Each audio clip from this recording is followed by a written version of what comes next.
Halo semuanya, hari ini hari Sabtu, tanggal 10 Januari 2026. Pada kesempatan kali ini kita akan coba latihan soal trigonometri full kelas 10 gitu ya. Jadi untuk teman-teman yang sedang mengulang atau lagi belajar trigonometri, oke, kita coba bareng-bareng gitu ya, sambil mengulas materi-materinya. Untuk langsung saja, untuk nomor 1, di sini kita harus cari bentuk sudut 210 derajat jika dinyatakan dalam satuan radian. Oke, satuan radian itu adalah jenis satuan lain untuk menunjukkan sebuah sudut gitu ya. Itu diambil konsepnya itu dari lingkaran gitu ya, secara sederhananya. Kita punya lingkaran, ini kan 360 derajat. Dan kita tahu kalau satu keliling lingkaran itu rumusnya adalah 2πr. Nah, radian itu kita ubah dari R-nya gitu ya. Jadi radian, rad. Artinya, kita akan dapat di sini patokannya 2π radian itu sama aja dengan 360 derajat. Nah, makanya yang sering digunakan di sini adalah kalau misalkan kita bagi dua nih, jadinya 1π radian itu sama dengan 180 derajat. Jadi untuk mengkonversinya, kita tinggal langsung saja di sini kalikan 210 dikali dengan V gitu ya, V radian. Tapi karena V itu adalah 180 derajat, jadi ini kita tinggal bagi aja 180 gitu. Jadi kalau secara sederhana nanti kita langsung aja ini dibagi 180. Kita akan dapat coret-coret, berarti 21 sama 18 gitu ya. Kita bisa sederhanakan ini dia menjadi, kita bisa bagi 3, itu akan dapat hasilnya di 7/6 V. V apa? Radian. Gitu. Jadi kita akan dapat jawabannya di sini adalah 7/6 itu B. Seperti itu. Jadi untuk mengubah dari derajat ke radian itu kita tinggal bagi 180 derajat. Itu kuncinya. Oke, next. Nomor 2.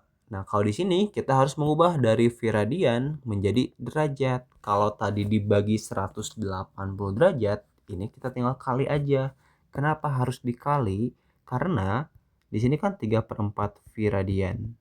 Nah, ini dia sama aja dengan 180 gitu.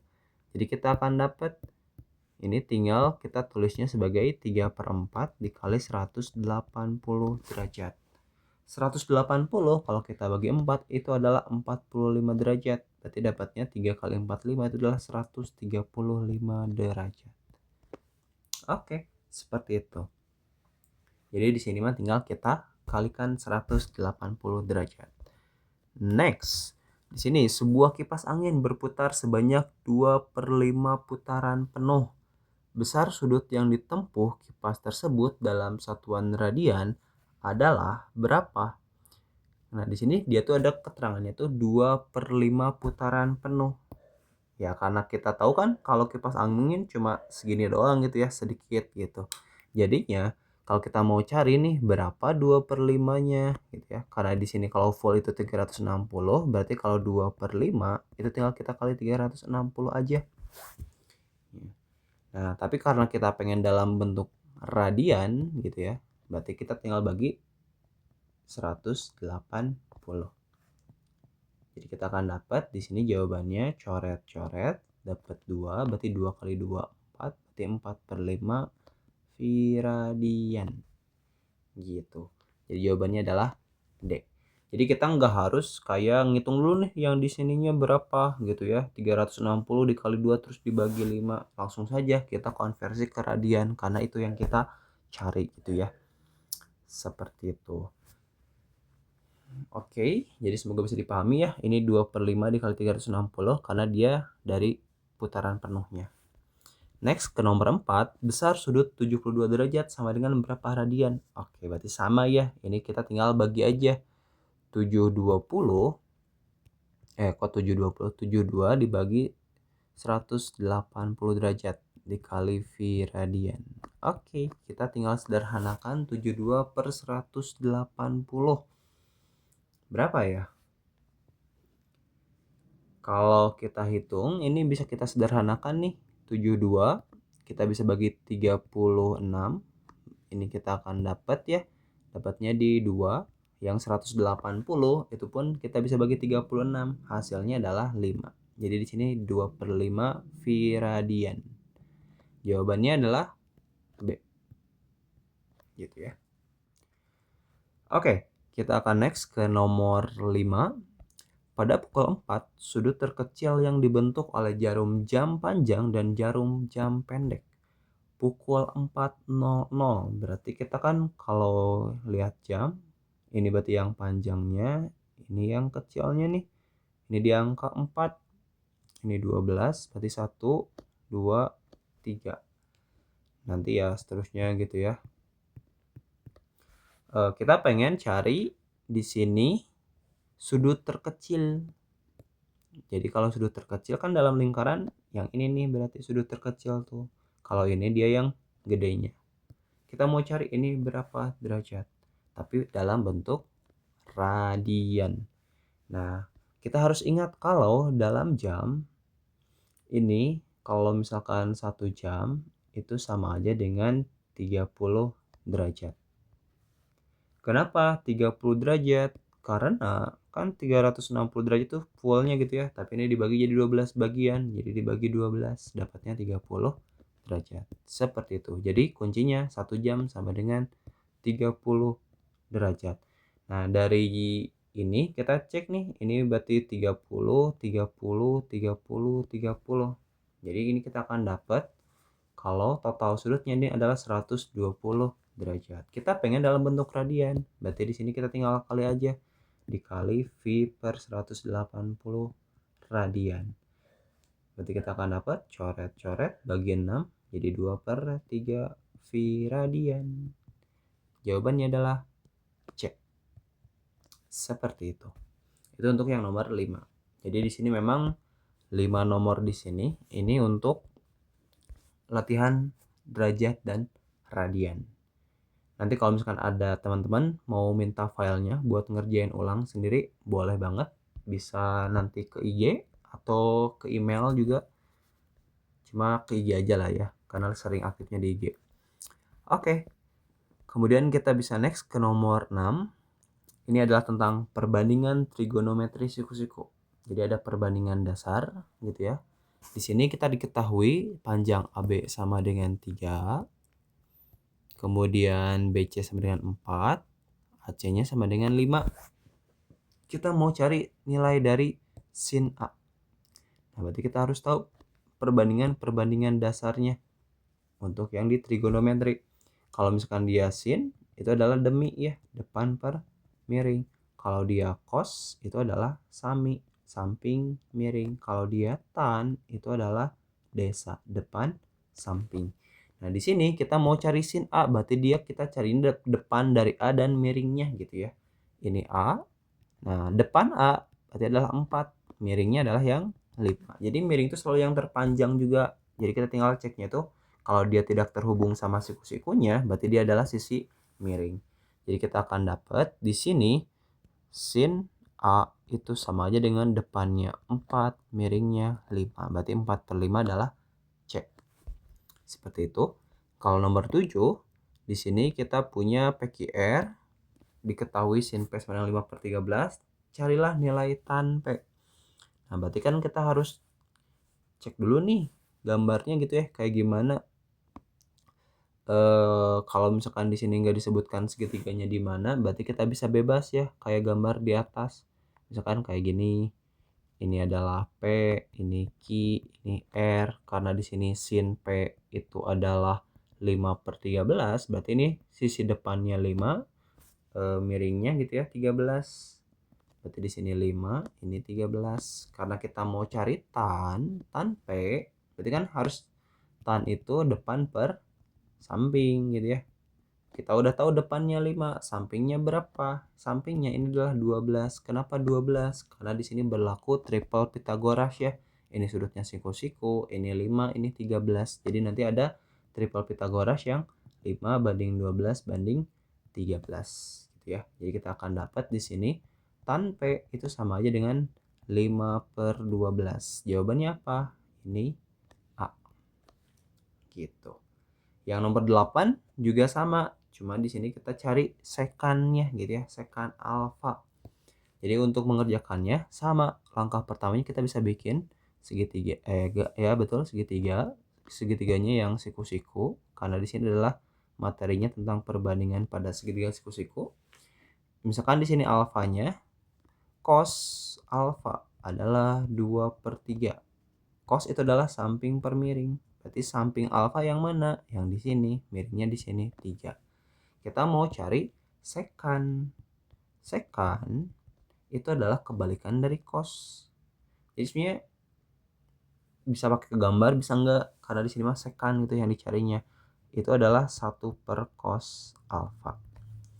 Kalau kita tulis dalam bentuk perbandingan kayak gini, ini tinggal miring per samping. Jadi kalau ditanya sekan alfa berapa, ya udah ini tinggal jawabannya 3/2, dibalik aja nilai cosnya, berarti dapat jawabannya di B.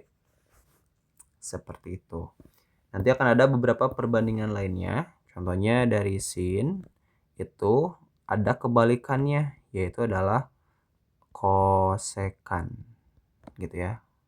Jadi kalau kosekan itu adalah 1/sin, atau kita bisa bilang di sini adalah miring per depan.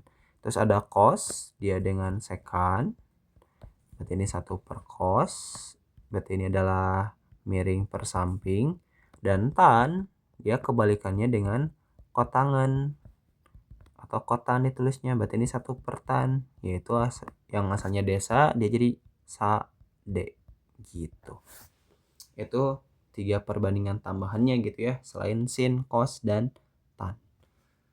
Oke, semoga bisa dipahami. Kita akan next ke nomor 9. Sebuah tangga disandarkan pada tembok, panjang tangga tersebut adalah 10 meter. Oke, jadi kita bisa bikin ya, misalkan ini adalah temboknya, ini adalah tanah gitu ya, ini adalah tangganya. Tangganya di sini 10 meter. Jarak kaki tangga ke tembok, kalau kaki kan yang bawah ya, berarti yang ini nih. Ini dia 6 meter. Jika theta adalah sudut antara tangga dengan tanah, berapa nilai cosnya gitu. Kalau di sini ditanyakannya cos theta, di sini theta itu adalah sudut antara tangga dengan tanah, berarti yang di sini tangga dengan tanah gitu ya, ini tanah. Jadinya depan samping per miring ya, kosami. Nah, sampingnya berapa? Di sini udah diketahui ya sampingnya. Sampingnya adalah 6, miringnya adalah 10, berarti 6/10. Kalau kita sederhanakan berarti jadi 3/5. Jawabannya A. Tapi kalau misalkan ditanya berapa nilai dari sin theta. Nah, kalau sin theta berarti kan dia depan per samping nih. Depannya kita belum tahu ini berapa. Berarti ini kita harus cari dulu berapa depannya. Kalau di sini 6, di sini berapa? Ini pakai triple Pythagoras lagi bisa. Itu ada perbandingannya 3, 4, 5. Tapi kalau kita kali 2 akan berubah jadi 6, 8, 10. Berarti ini adalah 8 ya, karena 10 sama 6-nya udah. Berarti di sini kita akan dapat sin theta sama aja dengan depannya 8, miringnya kok desa sih, sorry, demi. Nah, berarti miringnya adalah 10. Berarti kalau kita balikin lagi ke perbandingan paling dasarnya, itu adalah jadinya 4/5. Seperti itu. Itu untuk nomor 9. Kemudian ini nomor 10. Jika diketahui kotangan X sama dengan 2, maka nilai tan X adalah. Oke, berarti kotangan itu adalah 1/tan. Jadi kalau di sini tanyanya tan X, berarti ini tinggal substitusi aja, 2 sama dengan 1/tan X. Udah deh, berarti kita akan dapat tan X tukeran tempat sama 2, jadi 1/2. Jadi tinggal dibalik aja ya. Atau secara gampang 2 itu kan 2 dibagi 1. Ya udah, berarti tannya adalah 1 dibagi 2. Jadi kita akan dapat sama dengan 0,5 positif D jawabannya. Seperti itu. Ini baru 14 menit, jadi oke, kita lanjutkan saja. Nah, di sini ada sudut istimewa trigonometri. Berapa nilai dari sin 30 dan cos 60? Nah, kita harus paham gitu ya, nilai-nilai, atau sebisa mungkin hafal sih nilai dari sudut istimewa trigonometri. Nah, ada apa aja sudut istimewa gitu ya. Sudut istimewanya itu terdiri dari 0 derajat, 30, 45, 60, 90. Di sini selisihnya 30, 15, 15, 30. Akan selalu seperti itu selisihnya. Nah, untuk nilai dari sin ini adalah dari 0 sampai 1. Kalau cos dia dari 1 sampai 0. Nah, untuk nilai sisanya itu kita tulisnya kayak gini. Akar 1, akar 2, akar 3 kita bagi 2. Nah, akar 1 berapa? Akar 1 adalah 1. Berarti sin 30 itu adalah setengah. Maka kalau cos itu tinggal mundur aja. Akar 3/2, akar 2/2, 1/2 gitu. Nah, di sini ditanyakan sin 30 ditambah cos 60. Sin 30 berapa? Ini sin 30 adalah setengah. Berarti kita akan dapat setengah, kemudian cos 60 itu juga setengah. Berarti ini adalah setengah ditambah setengah sama dengan 1. Jawabannya A. Kemudian untuk nomor 12, tan 45 dikurangin sin 90 derajat. Nah, kalau kita cuma hafal tabelnya segini, maka untuk tan kita harus tahu perbandingan lainnya. Tan itu adalah sin per cos. Jadi selain depan per samping itu adalah sin per cos. Nah, kalau kita pakai rumus yang di sini, tabel yang di sini, maka kalau misalnya kita cari nih tan 45, artinya ini tinggal sin 45 dibagi sama cos 45. Nah, karena di sini atas dan bawah sama, jadi itu pasti jawabannya adalah 1. Jadi tan 45 itu sama dengan 1 karena ini dibagi ini. Gimana kalau yang tan 30? Tan 30 kalau kita cek di sini, ini setengah dibagi akar 3/2. Karena pernya sama, udah kita coret aja. Makanya kita tinggal dapetin 1 per akar 3. Jadi tan 30 itu adalah 1 per akar 3. Ini kita bisa rasionalkan atas bawah kali akar 3. Jadi kita akan dapat 1/3 akar 3. Ini bentuk lainnya. Seperti itu. Jadi di sini kita akan dapat jawabannya ini adalah tan 45 adalah 1 dikurang sin 90 itu juga 1. Berarti dapatnya di 0. Jawabannya B. Seperti itu. Nomor 13 next sin kuadrat dari 60 derajat. Oke, kita tinggal langsung aja. Sin 60 derajat itu adalah akar 3/2. Jadi di sini kita tinggal langsung saja akar 3/2 kita pangkatin 2. Nah, kalau misalkan ada pembagian kayak gini, maka atas dan bawahnya kita pangkatin 2. Akar dipangkatin 2, berarti ini akan dapatnya 3 doang ya. Kemudian 2 dipangkatin 2 dapatnya 4. Nah, ini berlaku untuk akar 2 aja gitu ya. Jadi kalau di sininya nggak ada tulisan apa-apa, ketika dipangkatin 2 itu pasti dapatnya hilang gitu ya si akarnya. 3/4 itu jawabannya C. Nah, untuk nomor 14, sin 60 dibagi cos 30 derajat. Nah, berarti kita tinggal langsung aja. Sin 60 itu sama aja dengan akar 3/2. Cos 30 itu adalah akar 3/2. Oke, karena atas bawah sama berarti ini jawabannya 1. Jadi ini C. Kemudian yang terakhir, nilai 2 kali sin 45 dikali cos 45. Sin 45 cos 45 itu adalah akar 2/2. Jadi kita akan dapat di sini ini sama aja dengan 2 dikali akar 2/2 dikali akar 2/2. Akar 2 kali akar 2 itu jadi 2. Jadi 2 kali 2 dibagi 2 kali 2 udah sama dengan 1. Gitu ya. Ini nomor 15. Semoga bisa dipahami. Kita akan next ke nomor 16. Oke, di sini ini ada tentang aplikasi sederhana sudut elevasi atau depresi. Kalau sudut elevasi itu adalah ketika kita melihat ke atas. Kalau misalkan depresi ketika kita melihat ke bawah gitu ya. Nah, 16 seorang siswa melihat puncak tiang bendera dengan sudut elevasi 45 derajat. Jarak siswa ke tiang adalah 12 meter. Jika tinggi siswa diabaikan, tinggi tiang adalah, nah artinya maksud dari soal ini adalah siswa gitu ya. Dia melihat ke atas, ini adalah tiang bendera. Nah, ini dia jaraknya gitu ya dengan tiang, itu adalah 12 meter. Kemudian ini jarak elevasinya 45 derajat. Nah, berapa tinggi tiangnya gitu ya. Nah, kalau kita cek di sini, yang kita ketahui adalah sisi samping dari 45 derajat. Kemudian yang ditanyakan adalah depan. Jadi dua hal yang berkaitan di sini adalah depan sama samping.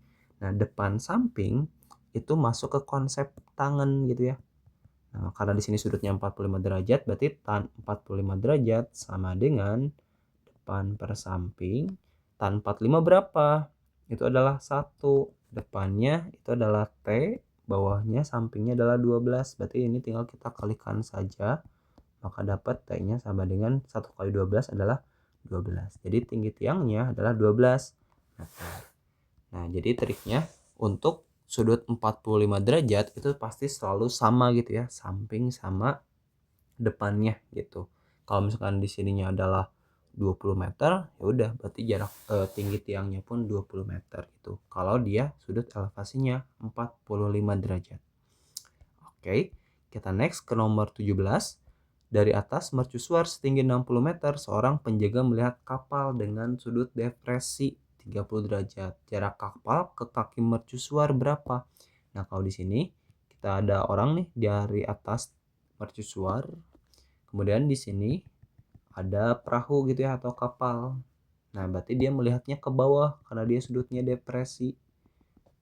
Nah, ini adalah 30 derajat. Tinggi mercusuarnya adalah 60 meter. Kita mau cari jarak kapal ke kaki mercusuar. Berarti yang ini nih, kaki mercusuar. Ini berapa? Misalkan ini adalah X. Nah, berarti sama di sini pun. Kita cek dulu dari sudut pandang 30 derajat. X itu adalah depan. 60 itu adalah samping. Berarti ini depan per samping itu sama aja dengan tan 30 gitu ya. Pakai tangan lagi. Berarti di sini X per 60. Tan 30 berapa? Kalau kita cek di sini di tabelnya tadi udah dapet nih. Tan 30 adalah 1/3 akar 3. Jadi kita tinggal substitusi saja. 1/3 akar 3 sama dengan X per 60. Kita kalikan 60-nya ke sisi kiri. Jadi kita akan dapat X-nya adalah 1/3 dikali 60 dikali akar 3. Berarti 60 bagi 3 hasilnya adalah 20 akar 3 meter. Jadi di sini jawabannya adalah D. Gitu ya. Mudah kan ya? Mudah, ada Bapak udah bisa.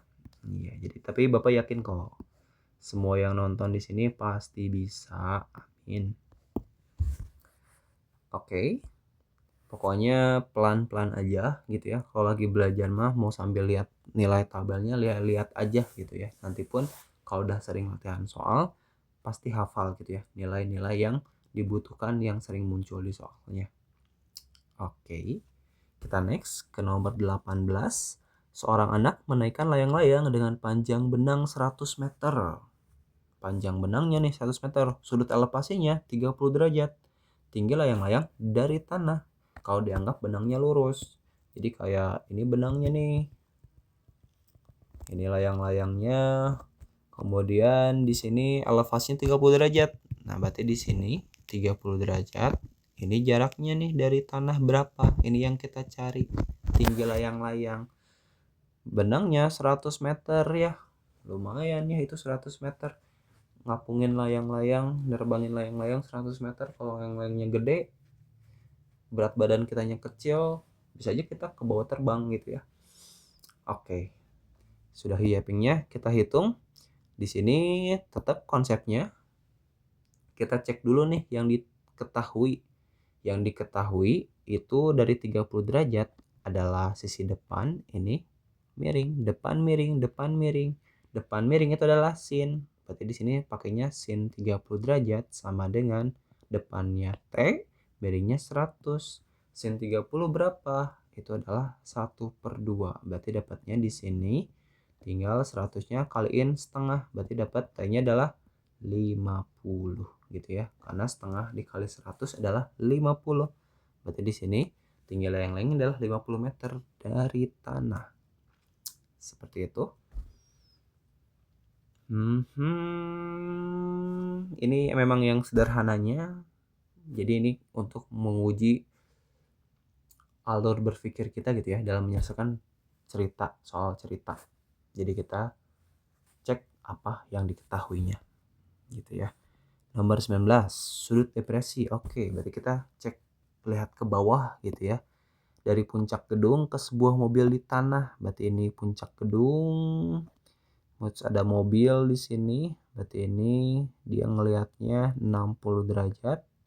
Yang ditanyakan sudut elevasi mobil ke puncak gedung. Oke. Karena gedung itu selalu tegak lurus dengan tanah ya. Karena kan jarang ya yang bikin gedung itu miring. Yang miring bangunan ya menara Pisa aja gitu ya. Itu pun ya mungkin karena satu dan lain hal gitu. Jadi kalau di sini kita asumsikan dia tegak lurus, maka ini kita menggunakan konsep jumlah sudut dalam segitiga. Dalam segitiga itu harus 180 derajat. Ini 90. Nah, berarti di sini udah kepake berapa nih? Dia udah kepake 150 derajat. Maka biar jadi 180 derajat itu kita hanya butuh 30 derajat gitu ya. Jadi kalau kita mau hitung bisa dengan cara sisanya itu tinggal 180 dikurang 60 dikurang 90 kalau mau ditulis. Berarti dapatnya 30 derajat. Jawabannya A. Gitu ya. Mudah kan? Mudah. Yang ditanya adalah sudut elevasi. Jadi yang naik ke atasnya dari mobil ke puncak gedung. Tangga gitu ya ke orang Sunda mah. Nomor 20. Ini kayaknya last gitu ya. Nanti kita akan kerjakan 20 soal lainnya di besok kayaknya insyaallah. Nomor 20, sebuah tiang setinggi 2 meter memiliki bayangan sepanjang 2 akar 3 meter. Sudut elevasi matahari saat itu adalah. Oke, jadi kita coba gambar dulu ya ilustrasinya. Di sini ada tiang. Kemudian ini adalah bayangannya berarti ya ke sini. Ini bayangannya 2 akar 3, ini tingginya 2. Yang ditanyakan sudut elevasi ya, elevasi matahari saat itu. Jadi kalau kita lihat ke atas, matahari itu ada di berapa derajat gitu ya. Jadi kita cari yang di sini. Ini berapa gitu ya sudutnya. Nah, kalau kita cek yang diketahui dari sudutnya, sudut elevasi karena dia lihat ke atas, berarti ini depan, ini samping, depan samping itu adalah tangan. Berarti di sini tan theta sama dengan 2/2 akar 3. Kalau kita sederhanakan ini jadi 1 per akar 3. Nah, jadi kita cari nih nilai sudut dari tan yang hasilnya 1 per akar 3. Nah, kalau ingat 1 per akar 3 sama aja dengan 1 per 3 akar 3 yaitu yang sudutnya 30 derajat. Gitu ya, atau kita lihat di sini 1 per akar 3 30 derajat. Berarti kita akan dapat deh. Ternyata di sini sudut tetanya kesimpulannya adalah 30 derajat. Jadi jawabannya B. Oke, seperti itu gitu ya. Semoga bisa dipahami sampai nomor 20. Kalau misalkan masih ada yang bertanya buat apa gitu ya, apakah emang di dunia nyata seperti ini permasalahan yang menggunakan trigonometri? Tentunya enggak gitu ya. Ini hanya contoh sederhananya saja. Tapi kalau untuk konteksnya memang seperti yang tadi matahari, berarti kita akan menggunakan trigonometri ini pada bidang astronomi gitu ya untuk ngecek nih kayak jarak antara matahari dan bulan, bumi dan bulan atau benda-benda angkasa lainnya gitu ya, bintang-bintang itu bisa menggunakan trigonometri gitu ya. Dan kita akan belajar lebih jauh rumus-rumus yang adanya di latihan soal yang selanjutnya gitu ya. Oke, sekian buat malam hari ini. Semoga membantu, semoga bisa dipahami. Sampai jumpa di next pertemuan. Bye.